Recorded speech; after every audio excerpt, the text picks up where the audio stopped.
Votre regard acéré sur l'actualité, comme tous les vendredis après le journal de 8h. Et une semaine, c'est vrai, après les affrontements entre agriculteurs et forces de l'ordre, la colère agricole ne retombe pas, Régis. Oui, c'est quand même la première fois que dans un affrontement avec les forces de l'ordre, quand on crie mort aux vaches, on ne sait plus très bien de qui on parle quand même.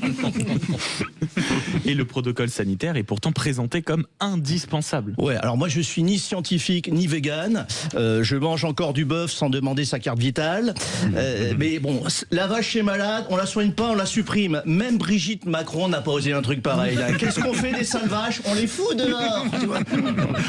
Il faut dire que c'est vrai que c'est un peu rude, puisque c'est l'abattage total qui est préconisé, même quand il y a un seul cas dans le troupeau. Imaginez si on avait fait pareil pendant le Covid. Moins de dépenses pour la Sécu, mais plus personne pour payer les cotisations. L'État, lui, justifie cette position en évoquant la volonté d'éviter à tout prix la contamination massive. Oui, enfin la contamination des statistiques. C'est-à-dire la dermatose, c'est pas une maladie animale, c'est une maladie administrative. Je veux dire, en France, quand une bête tousse, on abat le troupeau. On n'abat pas parce que c'est grave, on abat parce que c'est plus simple à gérer sur les tableurs Excel de Bruxelles, si vous voulez. Il y a quand même accessoirement un autre dossier sensible, c'est une enquête sur les liens entre la France insoumise et l'islamisme. Ah oui, non, et pardon, sur le dossier agricole, vous avez raison, c'est une colère qui ne retombe pas. Ben non, et puis le gouvernement a lancé une vaccination massive. Alors oui, alors la vaccination après les abattages, c'est un peu comme proposer un masque à l'enterrement. On a même envoyé l'armée vacciner les bovins.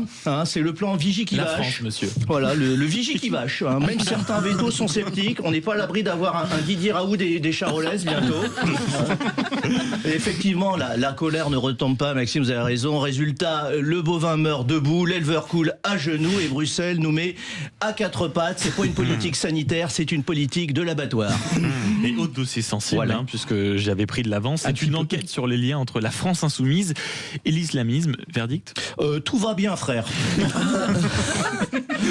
Pas de lien, pas de réseau, mais des proximités, des convergences, parfois même des selfies et des plans cul, quand même. Donc pas de pacte idéologique. Non, il faut le savoir. Les filles pactisent pas avec l'islamisme, elles lui prêtent juste le mégaphone. Si vous voulez, LFI, l'islamisme, c'est comme un colloque gênant. Officiellement, il habite pas là, mais il a les clés, il reçoit le courrier et tu dors sur le clic-clac tourné vers la Mecque. Et Jean-Luc Mélenchon, lui, affirme pourtant combattre, je cite, tous les intégrismes. Oui, bien sûr, sauf quand il porte une barbe et qu'il vote bien au second tour. Là, ça m'embête moins. Il y a quand même un ancien cadre proche de Jean-Luc Mélenchon qui parle, lui, d'une stratégie totalement assumée. Oui, alors ça, parce que les filles, on ne dit pas entrisme religieux, on dit diversité électorale. C'est ça. Je veux dire, quand un islamiste parle, LFI n'écoute pas le discours, elle compte les voix uniquement. On leur reproche également d'instrumentaliser la fameuse cause palestinienne. C'est vrai, on les a peu entendus sur les Ouïghours. Rima Hassan n'est pas encore parti faire un trek humanitaire au Tibet non plus. En revanche, ils ont confondu les Européennes avec une cantonale partielle à Gaza. Faut savoir, pour certains LFI, le Hamas, c'est pas une organisation terroriste, c'est un groupe WhatsApp d'anciens camarades. Voilà. Chez les filles, n'oubliez pas que la boussole morale est très fiable. Elle pointe toujours vers l'électorat.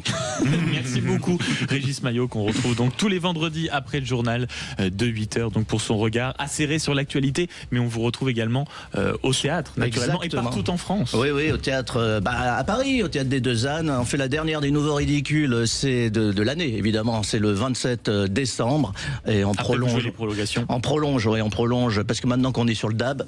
C'est ça. J'allais vous dire. Exactement. Il y a une tournée qui va s'agrandir. C'est une tournée en DAB+.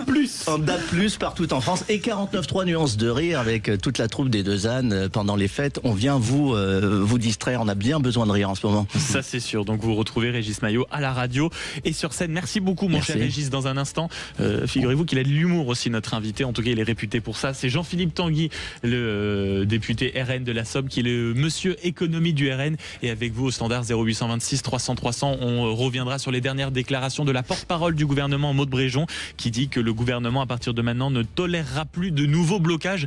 Est-ce une sage décision? Vous venez commenter, réagir à cette réaction, à cette volonté visiblement de la porte-parole du gouvernement. 0826 300 300, à tout de suite.